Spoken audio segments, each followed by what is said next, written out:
Please, sir, don't die. That was all Courage could say as he knelt on the hot Lagos pavement, his small hands shaking. A man lay beside the road, breathing in broken gasps. His eyes opened once, then slowly closed again. Cars sped past. No one stopped. Courage tore his only clean cloth into strips and pressed it against the man's chest, the way his mother had once shown him. The man's phone buzzed beside him, flashing a name that Courage could not read. The boy looked up, scared and desperate, and shouted for help. Then the man stopped moving. Courage was filled with fear, and the world seemed to hold its breath. Earlier that morning, Courage had woken up under the bridge on the edge of Lagos Island. The concrete was cold, and the noise of traffic never slept. His mother, Mabel, was already awake, counting bottles of drinks in a crate. "Be a good boy as always," she told him, tying her worn scarf. "Stay close, don't talk to strangers." Courage nodded. He was 9, but life had made him older inside.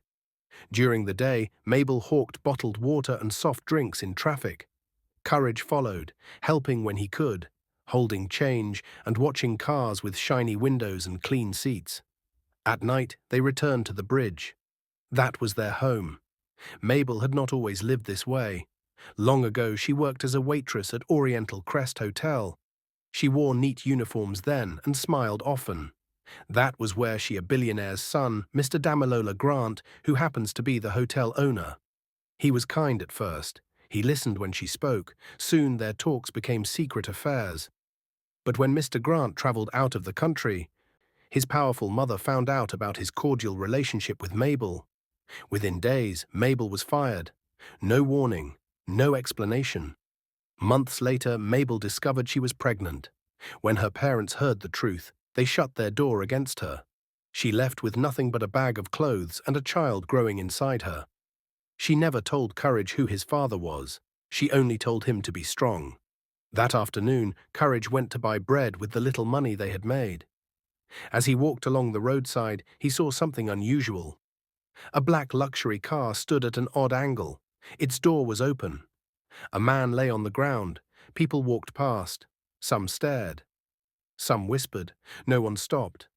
Courage's heart beat fast. He remembered his mother's voice. "Help when you can." He ran to the man and knelt beside him. The man smelled like expensive cologne. His watch glittered in the sun. Courage pressed his ear close and heard weak breathing. "Sir," Courage said softly, "please open your eyes." The man's lips moved. No sound came out. Courage screamed for help.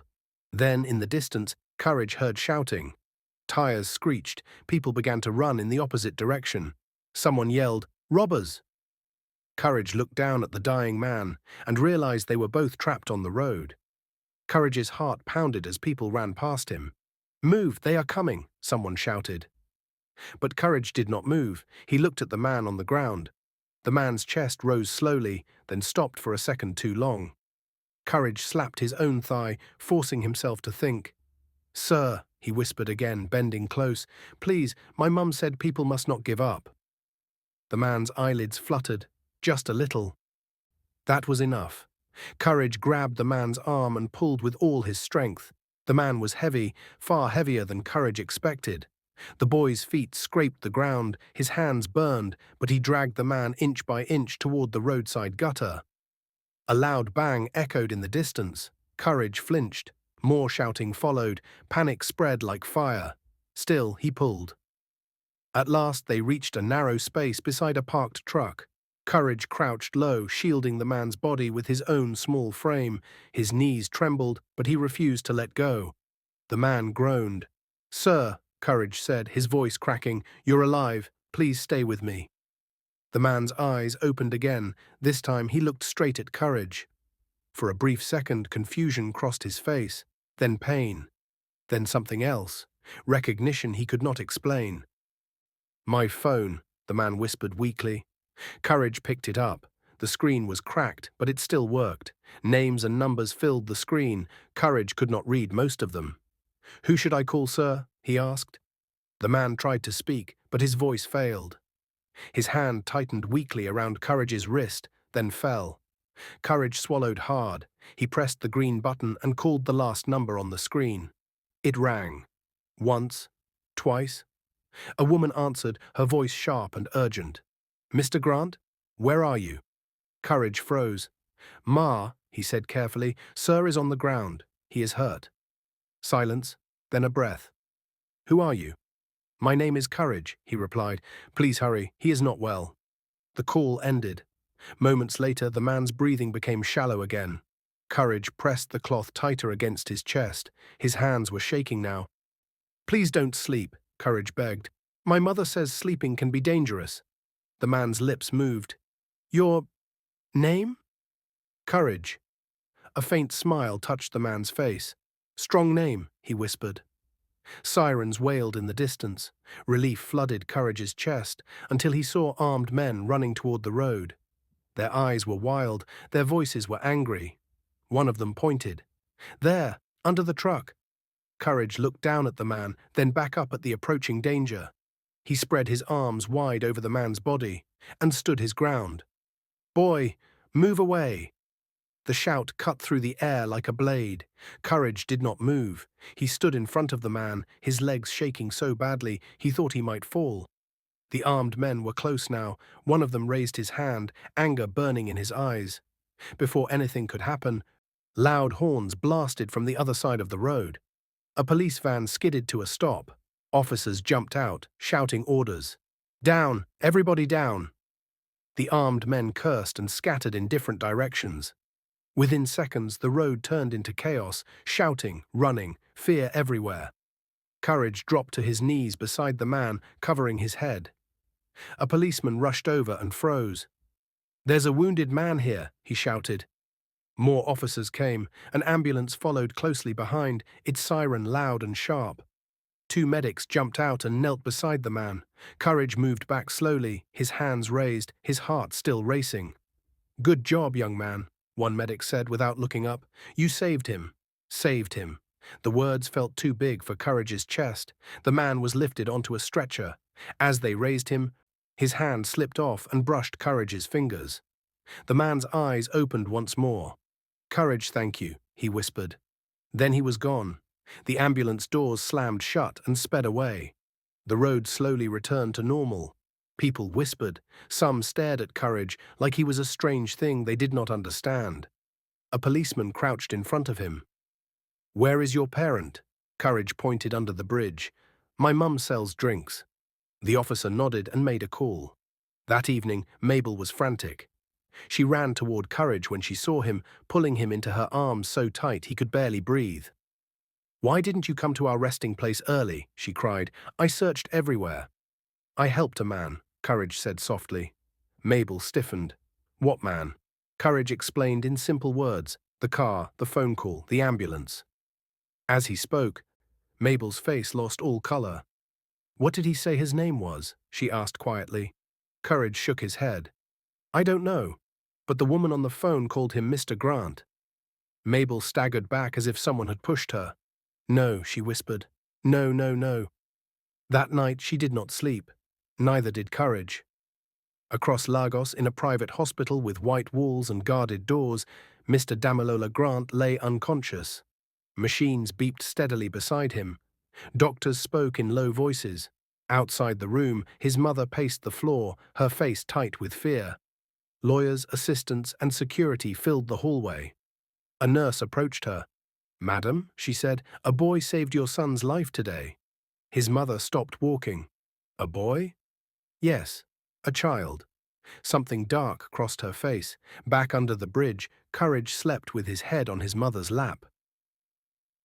Mabel stared into the distance, her hands shaking. She looked down at her son. The world is about to remember us, she whispered. But she did not know whether that would be a blessing or a disaster. That night under the bridge, Courage slept lightly. Every small sound made him open his eyes. In his dream, he saw the man again, lying still, calling his name. Courage. He woke up suddenly. Mum, he whispered. Mabel was awake. She had not slept at all. Her eyes were red and her hands kept shaking. She watched the road like someone waiting for bad news. In the morning, 2 black cars stopped near the bridge. Men in neat suits stepped out. People nearby froze. One of the men walked toward Mabel. "Are you Mabel Adeyemi?" Mabel pulled Courage closer. "Yes." "Our boss wants to see the boy." Courage's heart jumped. "Mum," Mabel stood firm. "Why?" "The man your son helped yesterday is alive," the man said. "He asked for him." Mabel felt weak. Alive. They were taken to the hospital. Everything inside was clean and bright. Courage felt small walking through the long halls. They stopped in front of a guarded room. Inside, Mr. Damilola Grant lay on the bed. He looked different now, pale, weak, but alive. When he saw Courage, his eyes filled with tears. "That's him," he said softly. "That is the boy." Courage stepped forward slowly. Mr. Grant reached for his hand. "You saved my life." Mabel could not breathe. Mr. Grant looked at her. His face changed. "Mabel?" Her knees almost gave way. "You remember me?" she asked. "I never forgot," he said quietly.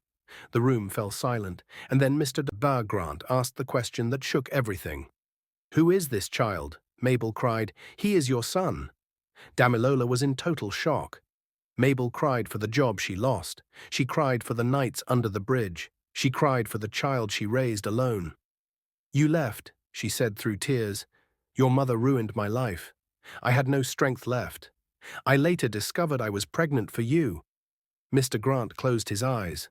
"I failed you," he said, "and I failed my son." Courage looked between them. "Mum, what does he mean?" Mr. Grant held Courage's hands gently. "It means I should have been there." Later that day, Mr. Grant's mother entered the room. She froze when she saw Mabel. "You," she said coldly. Mr. Grant struggled to sit up. "You did this," he said firmly. "You frustrated a young girl." For the first time, the old woman had no words. Mr. Grant made a decision. "This is my son, and I want my son with me," he said, "and his mother." The hospital became busy with talk. Staff whispered. But Mr. Grant did not change his mind. That evening, Courage slept in a real bed for the first time. But outside the room, Mr. Grant's mother stared at the door with anger in her eyes. But she has no choice, and Courage did not know that not everyone was happy. Weeks passed. Mr. Grant recovered slowly. Courage started school. He wore a clean uniform and carried a new bag, but he never forgot where he came from. Mabel was given her job back, not as a waitress, but as a supervisor. She worked with pride. One evening, Mr. Grant gathered everyone in his large living room.